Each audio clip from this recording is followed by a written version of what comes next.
MIT 역사상 가장 논란이 된 연구 발표. 한글이 AI가 가장 빠르게 배우는 언어라는 충격적인 결과에 학계는 술렁였습니다.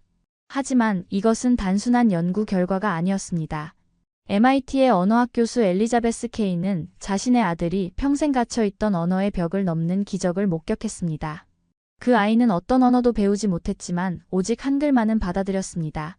과연 한글에는 어떤 비밀이 숨겨져 있을까요? 그리고 이 연구 결과는 결국 전 세계를 어떻게 바꿔놓았을까요? 오늘 그 놀라운 이야기를 공개합니다. 안녕하세요. 저는 엘리자베스 케인입니다. MIT에서 인공지능 언어학을 연구하는 교수죠. 오늘은 제 인생을 뒤바꿔 놓은 날이 될 겁니다. 교수님, 5분 후에 발표 시작합니다. 조교의 알림을 듣고 발표 자료를 마지막으로 점검했습니다. 숨을 깊게 들이마시며 침착함을 유지하려 노력했죠. 이 연구 결과는 학계에 엄청난 파장을 불러일으킬 테니까요. 강당으로 향하는 복도를 걸으며 마음이 무거워졌습니다. 지난 3년간 진행해온 연구 결과가 과연 좋게 받아들여질지 확신이 없었어요. 특히 MIT 같은 서구 중심의 연구기관에서는 더욱 그랬죠. 강단에 올라 청중을 바라봤습니다. 200명 가까운 연구자와 교수들이 앉아 있었어요. 그들의 얼굴에서 기대와 호기심, 그리고 약간의 의심을 읽을 수 있었습니다. 안녕하세요. 오늘 AI 언어학습 최적화 연구 결과를 발표하게 되어 기쁩니다. 슬라이드를 넘기며 연구 방법론을 설명했습니다. 우리는 AI가 다양한 언어를 학습하는 속도와 효율성을 분석했어요. 영어, 중국어, 프랑스어 등 20개 이상의 주요 언어를 대상으로 했죠. 그리고 이것이 우리의 핵심 발견입니다. 마지막 슬라이드를 보여주자 강당이 갑자기 조용해졌습니다. 화면에는 대형 그래프가 떠 있었어요. 메뉴에 위치한 언어는 영어도 중국어도 아닌 한글이었습니다. 우리의 AI 모델은 한글을 가장 빠르고 정확하게 습득했습니다. 이는 단순한 우연이 아니라 한글의 독특한 구조적 특성 때문입니다. 청중 속에서 웅성거림이 들렸어요. 예상한 반응이었죠. 심지어 제 연구팀 내에서도 이 결과에 대해 논쟁이 있었으니까요. 한글이 가장 완벽한 언어라고요? 말도 안 되는 소리입니다. 앞줄에 앉아있던 언어학과 교수가 소리쳤습니다. 그의 얼굴은 분노로 붉게 달아올라 있었어요. 완벽하다는 표현은 쓰지 않았습니다. 다만 AI 학습 관점에서 최적화되어 있다는 것이 우리의 발견입니다. 저는 침착하게 대응했지만 내심 긴장됐습니다. 이게 시작일 뿐이라는 걸 알았으니까요. 근거가 필요합니다. 데이터셋은 어떻게 구성했죠? 저는 차분히 추가 데이터를 보여주었습니다. 한글의 문자 구조가 어떻게 인간과 AI 모두에게 학습하기 용이한지, 자음과 모음의 조합 방식이 얼마나 논리적인지를 설명했어요. 더 놀라운 것은 인간 실험자들도 한글을 배울 때 다른 문자보다 두뇌가 더 활성화된다는 점입니다. 세미나가 끝난 후 연구실로 돌아오는 길, 제 동료 데이비드가 다가왔습니다. 엘리자베스, 너무 앞서간 거 아닐까? 한국어는 글로벌 언어도 아니고 영향력도 제한적인데. 저는 한숨을 내쉬었습니다. 데이터는 거짓말을 하지 않아. 우리가 찾은 건 단순한 우연이 아니야. 연구실에 도착해 창문 밖을 바라봤습니다. 캠퍼스에 저녁 노을이 지고 있었어요. 이제 돌이킬 수 없는 길을 걷기 시작했다는 걸 알았습니다. 저는 책상 위 사진을 바라봤습니다. 제 아들 루카스의 사진이었죠. 루카스는 웃고 있었지만 그 눈에는 언제나 혼란과 고립감이 서려 있었습니다.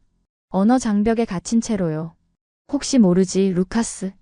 어쩌면 이 연구가 너에게도 도움이 될지도 모르겠다. 저는 컴퓨터를 켜고 한글에 대한 더 깊은 연구를 시작했습니다. 이건 시작에 불과했어요. 진짜 도전은 이제부터였죠. 저는 아침마다 같은 일상을 반복합니다. 5시 30분에 일어나 커피를 내리고 루카스의 방을 살펴보죠. 오늘도 루카스는 깊이 잠들어 있었습니다. 침대 옆 책상에는 수학 문제집과 복잡한 패턴 디자인이 가득한 노트가 펼쳐져 있었어요. 루카스는 제 유일한 가족입니다. 남편과는 루카스가 3살 때 이혼했어요. 자폐 스펙트럼 진단 직후였죠. 헨리는 견디지 못했습니다. 그리고 저는 혼자 남았습니다. 천재적인 두뇌를 가졌지만 세상과 소통할 언어가 없는 아이와 함께요. 루카스, 일어날 시간이야. 부드럽게 어깨를 두드리자 루카스는 눈을 떴습니다. 갈색 눈동자가 저를 향했지만 그 눈은 언제나처럼 어딘가 먼 곳을 보고 있는 듯 했어요. 아침 식사 준비됐어. 오늘은 팬케이크야. 루카스는 고개를 끄덕였습니다. 말하지 않았죠. 루카스는 거의 말을 하지 않아요. 의사소통은 주로 태블릿을 통해 이루어집니다. 루카스가 만든 앱으로요. 18살 아이가 직접 코딩한 앱이죠. 주방에서 루카스가 식사하는 모습을 지켜봤습니다. 팬케이크는 항상 3조각으로 잘라 먹어요. 더 많아도 적어도 안 됩니다. 꼭 3조각이어야 합니다. 루틴이 루카스의 세계를 지탱하는 기둥이에요. 출근 준비를 하며 거실 벽에 걸린 학위증들을 바라봤습니다. 하버드 언어학 학사, 스탠포드 컴퓨터 과학 석사, MIT 인공지능 박사. 화려한 경력이지만 정작 제 아들의 언어 장벽은 해결하지 못했어요. 세계적인 AI 언어학자가 자기 아들과 대화하는 법도 모른다니 아이러니하지 않아? 수년간 루카스에게 다양한 언어를 시도해봤어요. 영어는 물론 프랑스어, 스페인어, 심지어 시각적 요소가 강한 중국어까지. 하지만 모두 실패했습니다. 루카스의 두뇌는 어떤 언어도 자연스럽게 받아들이지 못했어요. 차를 타고 MIT로 향하는 길, 어제 발표 후에 혼란스러운 반응들이 머릿속을 맴돌았습니다. 연구팀의 반발, 학장의 우려 섞인 전화, 심지어 몇몇 동료들의 냉소적인 눈빛까지. 갑자기 제 연구가 무의미하게 느껴졌어요. 하지만 이내 생각을 정리했습니다. 아니, 이 연구는 중요해요. 단순히 학문적 호기심에서 시작했지만 이제는 그 이상의 의미가 있습니다. 특히 루카스를 생각하면 더욱 그렇죠. 연구실에 도착하자 조교 소피아가 다가왔습니다. 교수님, 대학 신문사에서 인터뷰 요청이 왔어요. 그리고 한국에서 온 메일도 있습니다. 한국에서? 의아했습니다. 발표 내용이 벌써 한국까지 알려졌나 봅니다. 메일을 열어보니 서울대학교 언어학과 박세진 교수의 연락이었어요. 한글 연구의 권위자라고 자신을 소개한 박세진 교수는 제 연구에 큰 관심을 보이며 협력 가능성을 타진했습니다. 오후에는 연구팀 회의가 있었습니다. 예상대로 분위기는 좋지 않았어요. 교수님, 우리가 발견한 건 단순한 통계적 편향일 수 있습니다. 수석 연구원 마크의 말에 여러 팀원들이 동조했습니다. 그들의 눈빛에서 불신을 읽을 수 있었어요. 추가 검증을 진행할 거야. 다른 AI 모델로, 더 다양한 학습 방식으로. 결과가 같다면 우리의 발견은 유효해. 집으로 돌아오는 길, 루카스를 위한 특수학교에 들렀습니다. 교실 창문 너머로 루카스를 지켜봤어요. 다른 아이들과 떨어져 혼자 앉아 무언가를 그리고 있었죠. 루카스의 수학 능력은 정말 놀랍습니다. 케인 박사님. 하지만 언어 수업에서는 계속 어려움을 겪고 있어요. 담당 선생님의 말에 가슴이 아팠습니다. 세상과 소통하지 못하는 천재, 그것이 루카스의 현실이었어요. 집에 돌아와 저녁을 준비하며 갑자기 떠오른 생각이 있었습니다. 한글을 루카스에게 가르쳐 볼까? 어쩌면 AI가 가장 효율적으로 배우는 언어라면 루카스에게도 도움이 될지 모르겠다는 생각이 들었어요. 저녁 식사 후 루카스가 태블릿으로 무언가를 보여주었습니다. 오늘 완성한 수학 문제였어요. 복잡한 미적분 문제를 완벽하게 풀어냈더군요. 놀랍구나, 루카스. 루카스의 머리를 쓰다듬으며 생각했습니다.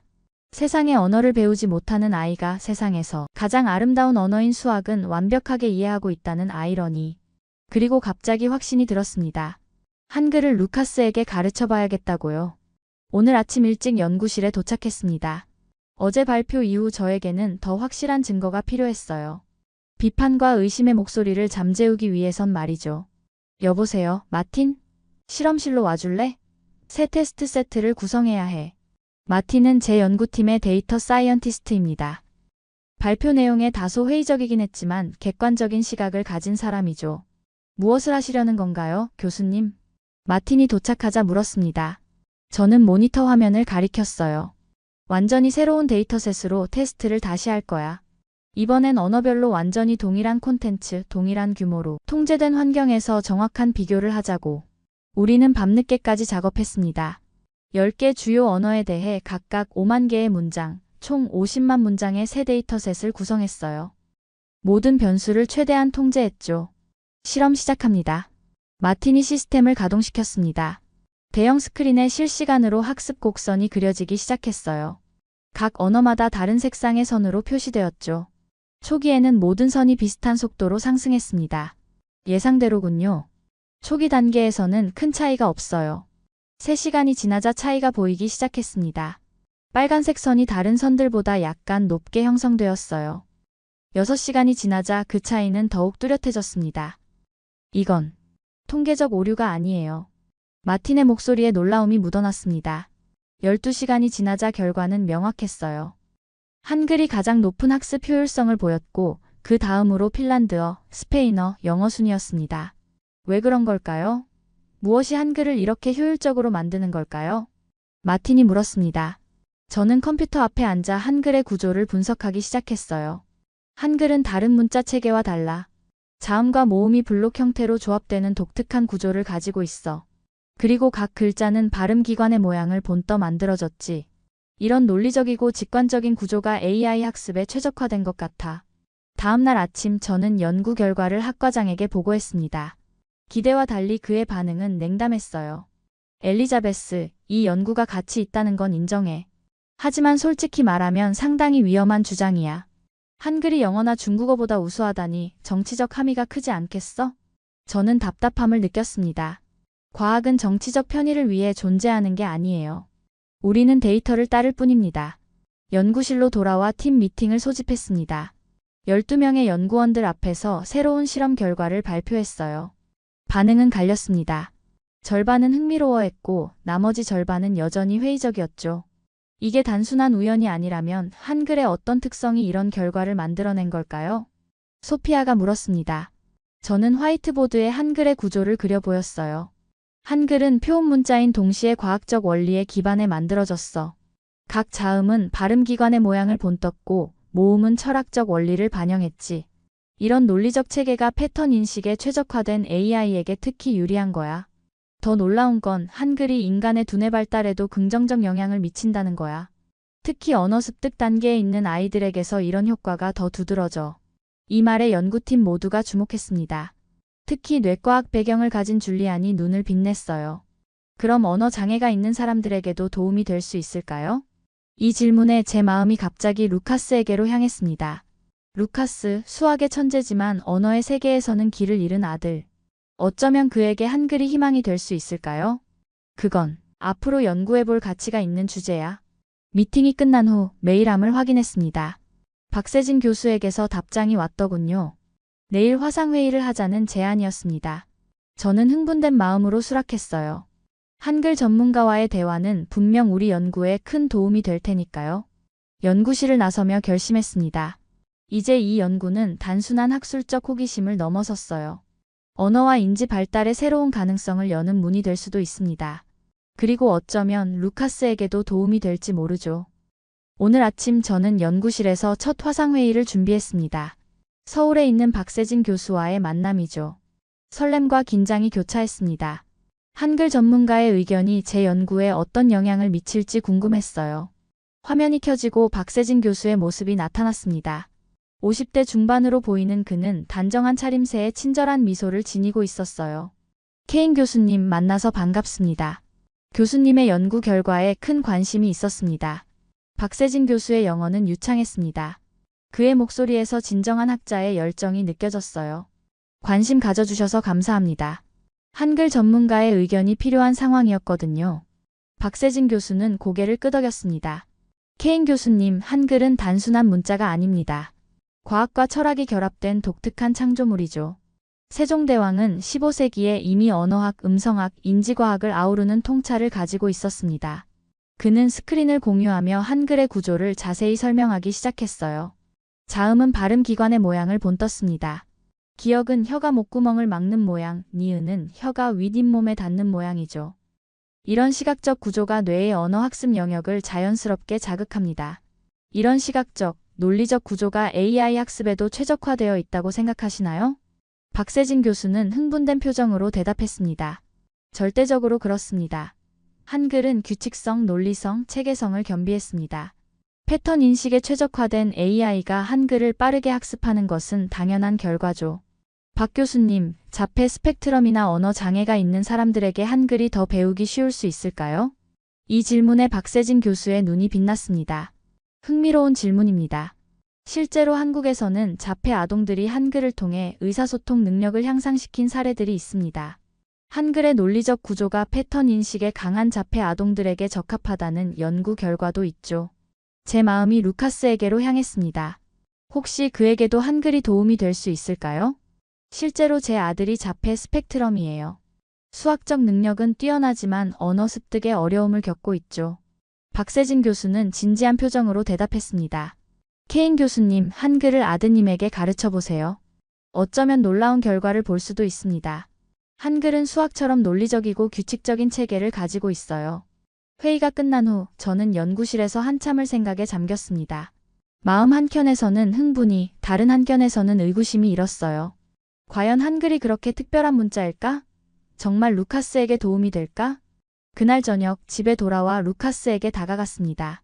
그는 평소처럼 컴퓨터 앞에 앉아 있었어요. 한글을 가르쳐 보기로 결심했습니다. 저는 주말 아침 루카스의 방문을 조심스레 두드렸습니다.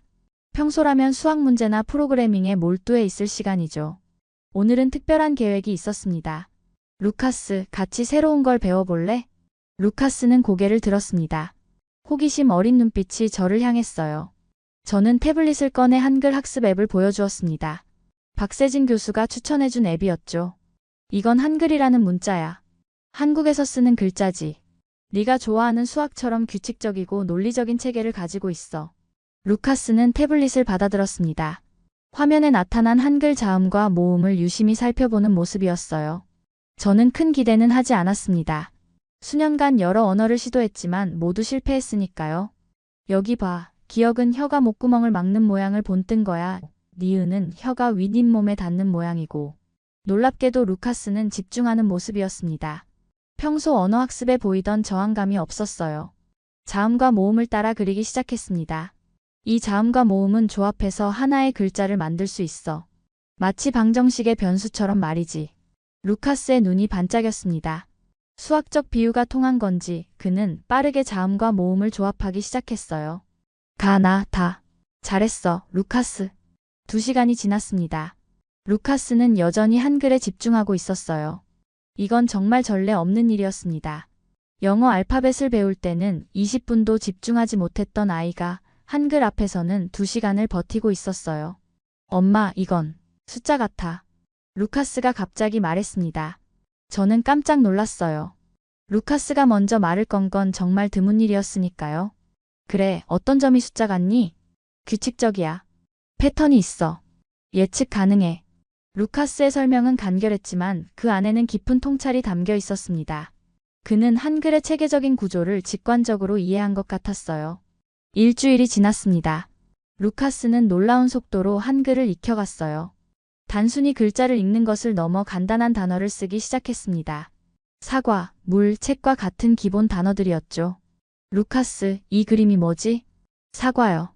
루카스가 한글로 쓴 단어를 가리키며 대답했습니다. 그의 목소리에 자신감이 느껴졌어요. 영어로 대화할 때는 결코 보이지 않던 모습이었습니다. 2주가 지나자 변화는 더욱 뚜렷해졌습니다. 루카스는 한글로 간단한 문장을 만들기 시작했어요. 나는 사과를 좋아한다. 오늘은 맑은 날이다. 같은 문장들이었습니다. 가장 놀라운 변화는 소통 방식이었어요. 루카스는 태블릿을 통해서가 아니라 직접 말로 의사를 표현하기 시작했습니다. 물론 아직 서툴고 어색했지만 눈에 띄는 발전이었어요. 학교 선생님도 변화를 알아챘습니다. 케인 박사님, 루카스가 요즘 달라졌어요. 다른 아이들과 조금씩 교류하기 시작했고 수업 시간에도 질문에 답하려고 노력해요. 믿기 힘든 일이었습니다. 한글이 루카스의 언어 장벽을 허물고 있었어요. 마치 오랫동안 잠겨있던 문이 열리는 것 같았습니다. 저는 즉시 박세진 교수에게 연락했습니다. 루카스의 변화를 알려주고 싶었어요. 놀랍지만 예상했던 결과입니다. 케인 교수님. 한글은 패턴 인식에 강한 두뇌의 맞춤형 문자예요. 아드님의 수학적 사고방식과 한글의 논리적 구조가 시너지를 이루고 있는 겁니다. 한 달이 지났습니다. 루카스는 이제 한글로 일기를 쓰기 시작했어요. 짧지만 자신의 생각과 감정을 표현하는 글이었습니다. 영어로는 결코 하지 않았던 일이죠. 저는 밤마다 루카스의 변화를 기록했습니다.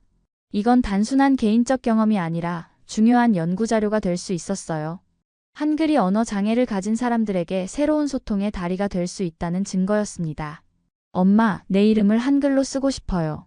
루카스가 어느 날 말했습니다. 저는 웃으며 루카스를 한글로 써주었어요.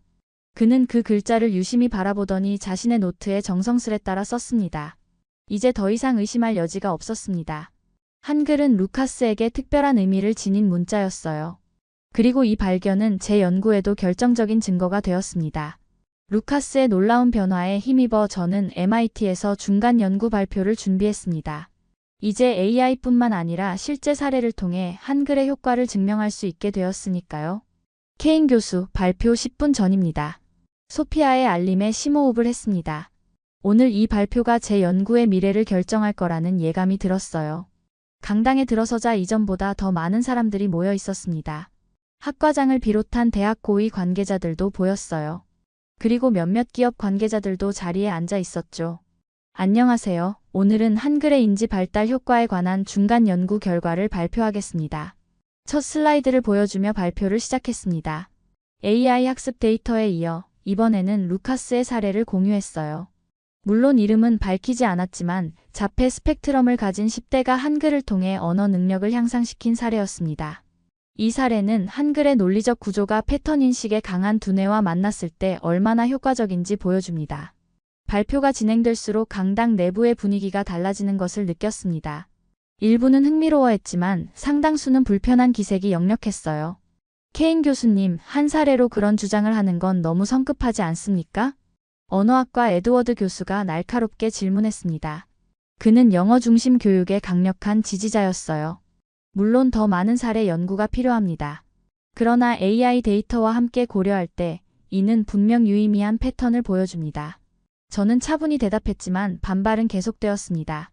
한글이 세계에서 가장 논리적인 문자라니 너무 과장된 결론 아닙니까? 컴퓨터 과학과의 리처드 교수가 냉소적인 어조로 말했습니다. 회의적인 표정들이 곳곳에서 보였어요. 저는 가장 논리적이라고 주장하는 게 아닙니다.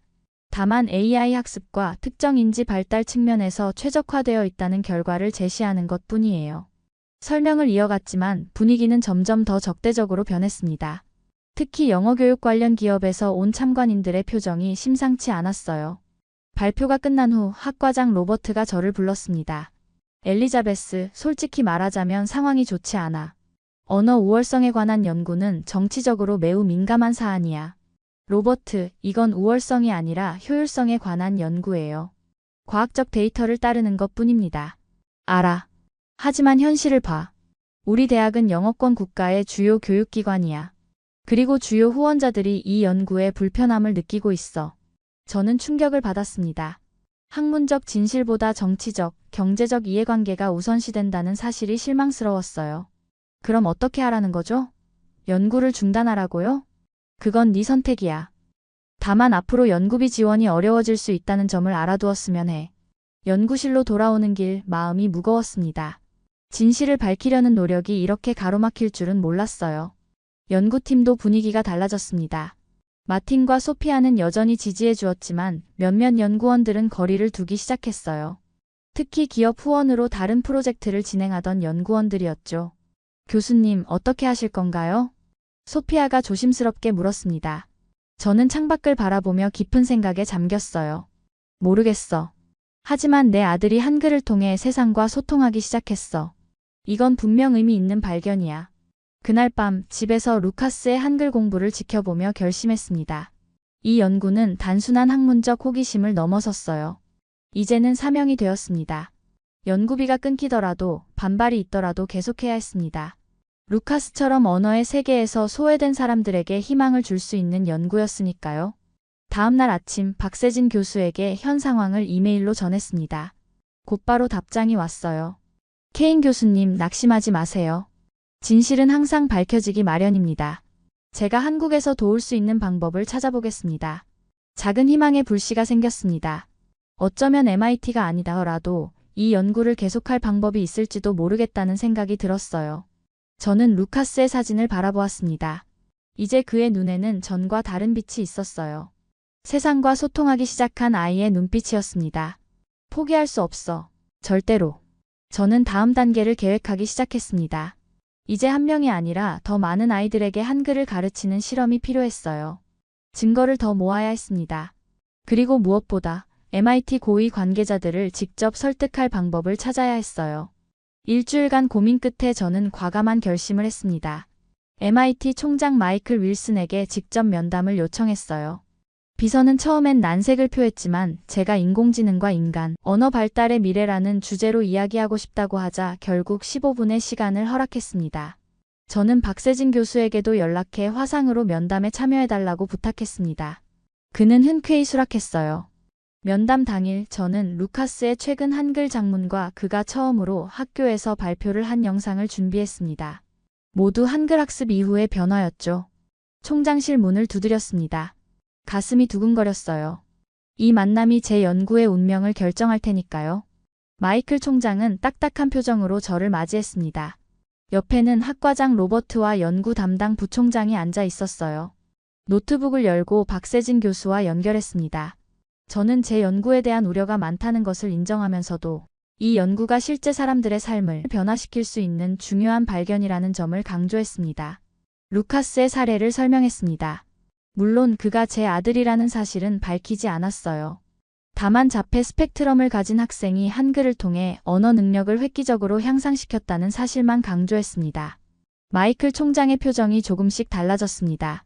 특히 루카스의 변화를 담은 영상에 명백히 관심을 보였어요. 총장이 왜 하필 한글인지 질문하자 박세진 교수가 답했습니다. 한글이 세계 문자 중 유일하게 과학적 원리에 기반해 인위적으로 창제된 문자라는 점을 설명했어요. 발음 기관의 모양을 본떠 만들어진 자음, 철학적 원리가 담긴 모음, 그리고 이들의 조합 방식이 뇌의 패턴 인식 능력과 완벽하게 조화를 이룬다고 강조했습니다. 이어서 저는 하버드, 스탠포드의 동료 연구자들이 보낸 지지 메일을 보여주었습니다. 그들도 제 연구 방향에 큰 관심을 보이고 있었어요. 총장님, 우리가 영어권 대학이라는 이유로 이 연구를 제안한다면 그것은 학문적 성찰이 아닙니다. 과학은 국경과 언어의 경계를 넘어서야 하지 않을까요? 마이클 총장은 잠시 생각에 잠겼습니다. 그리고 만약 이 연구를 계속한다면 어떤 방향으로 진행하고 싶은지 물었어요. 저는 기회를 놓치지 않았습니다. 가온 세종 프로젝트라는 연구를 제안하고 싶습니다. AI 기술과 한글의 과학적 원리를 접목해 언어 장애를 가진 사람들을 위한 새로운 학습 방법을 개발하는 프로젝트입니다. 가온이라는 이름의 의미를 묻자 한국어로 중심이라는 뜻이라고 설명했습니다. 이 프로젝트가 MIT와 서울대의 협력을 중심으로 동서양의 지식을 통합해 새로운 가능성을 여는 시작점이 되길 바란다고 덧붙였어요. 박세진 교수도 세종대왕이 백성을 위한 문자를 만들었고 이제 그 문자가 21세기에 전 세계 사람들에게 도움이 될 수 있다는 점이 의미 있다고 강조했습니다. 놀랍게도 총장은 6개월간의 파일럿 프로젝트로 시작해보자고 제안했습니다. 단 결과가 없으면 즉시 중단하는 조건이었어요. 물론입니다. 6개월 안에 충분한 데이터를 모을 수 있을 거예요. 저는 기쁨을 억누르며 대답했습니다. 6개월이면 충분했어요. 이미 루카스의 사례가 있었고 박세진 교수가 한국에서 더 많은 참가자를 모집하기로 했으니까요. 면담이 끝나고 연구실로 돌아오는 길 가슴이 벅찼습니다. 불가능해 보였던 일이 현실이 되었어요. 그것도 MIT 총장의 지원으로 말이죠. 연구실에서 소피아와 마틴에게 소식을 전했습니다. 그들의 눈빛에서 기대와 흥분을 읽을 수 있었어요. 가온 세종 프로젝트. 정말 좋은 이름이네요. 소피아가 감탄했습니다. 마틴도 고개를 끄덕였어요. 이제 실제 임상 실험을 설계해야 해요. 언어 장애를 가진 다양한 참가자들을 모집하고 한글 학습 프로그램을 개발해야 합니다. 저는 즉시 팀 구성에 들어갔습니다. 박세진 교수의 팀과 매일 화상회의를 하며 연구 방법론을 논의했어요. 마침내 두 대학의 공동 연구가 공식적으로 시작되었습니다. 그날 저녁 루카스에게 좋은 소식을 전했습니다. 루카스, 네가 배우고 있는 한글로 많은 아이들을 도울 수 있게 되었어. 루카스는 처음으로 환하게 웃었습니다. 그리고 태블릿에 한글로 썼어요. 정말 기뻐요, 엄마. 저는 루카스를 꼭 안았습니다. 이제 새로운 여정이 시작되었어요.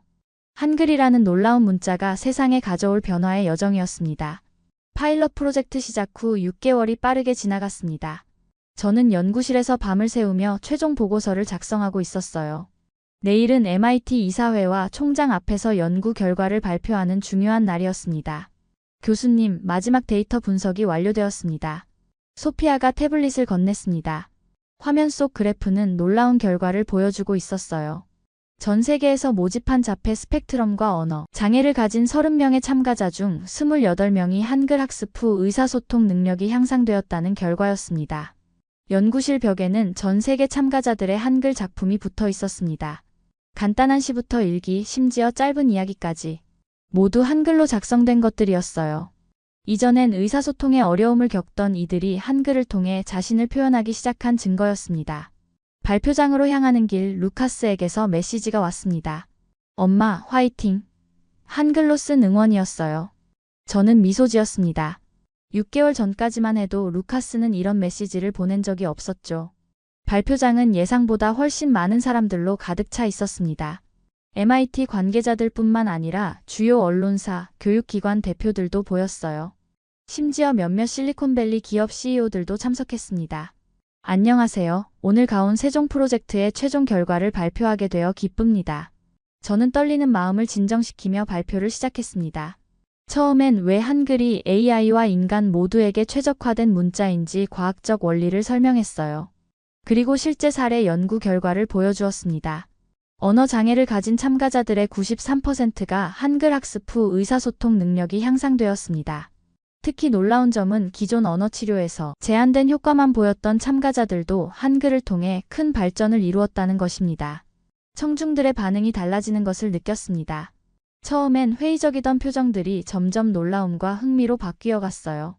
질의응답 시간, 놀랍게도 과거에 가장 비판적이었던 에드워드 교수가 먼저 손을 들었습니다. 케인 교수, 솔직히 처음엔 회의적이었습니다. 하지만 이 결과는 무시할 수 없네요. 한글의 구조적 특성을 영어 교육에 어떻게 접목할 수 있을까요? 마이클 총장이 마지막으로 발언했습니다.